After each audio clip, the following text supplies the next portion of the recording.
최근 남녀를 불문하고 발생률이 급속도로 증가하고 있습니다. 의심되는 경우 소아내분비 전문의의 진료가 반드시 필요합니다.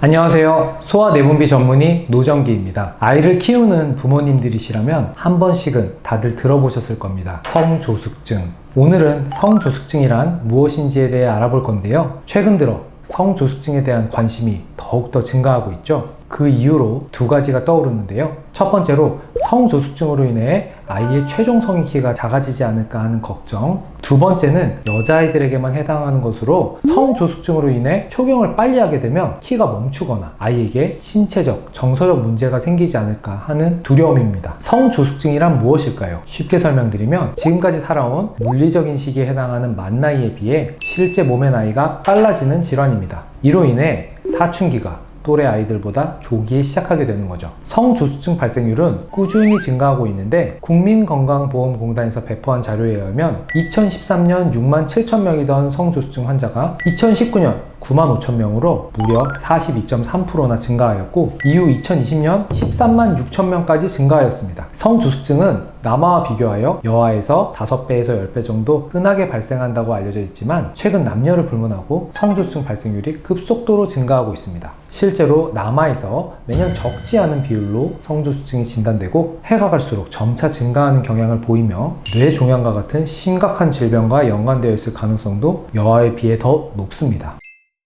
성조숙증이 발생하는 이유는 크게 두 가지로 나눠볼 수 있는데요. 뇌하, 여자의 경우 난소, 남자의 경우 고환으로 이루어진 생식선이 하나의 시스템을 이루고 있는데 성조숙증은 이 시스템이 다른 아이들보다 이른 시기에 활성화되는 중추성 성조숙증, 그리고 이 시스템의 활성화와 관계없이 사춘기가 빨라지는 말초성 성조숙증으로 분류할 수 있습니다. 대부분의 성조숙증은 중추성 성조숙증에 해당하게 되고 말초성 성조숙증의 경우는 고환, 난소의 암과 같은 특정 질병과 연관되어 있습니다. 중추성 성조숙증이 발생하는 이유로 특별한 원인을 확인할 수 없는 경우가 대다수를 차지하는데요. 살충제, 환경호르몬, 전자파와 같은 환경적인 교란으로 인해 발생한다는 의견도 있지만 확실한 결론을 내리기 위해서는 좀 더 연구가 필요합니다. 분명한 사실은 아이가 비만한 것은 성조숙증의 한 원인이 되므로 평상시에 체중 관리를 꾸준히 하는 것은 성조숙증을 예방하는 데 매우 중요한 요소가 되겠죠. 드물게 뇌종양 또는 뇌의 손상과 같은 신체적인 문제가 원인이 될 수 있으므로 성조숙증이 의심되는 경우 소아내분비 전문의의 진료가 반드시 필요합니다.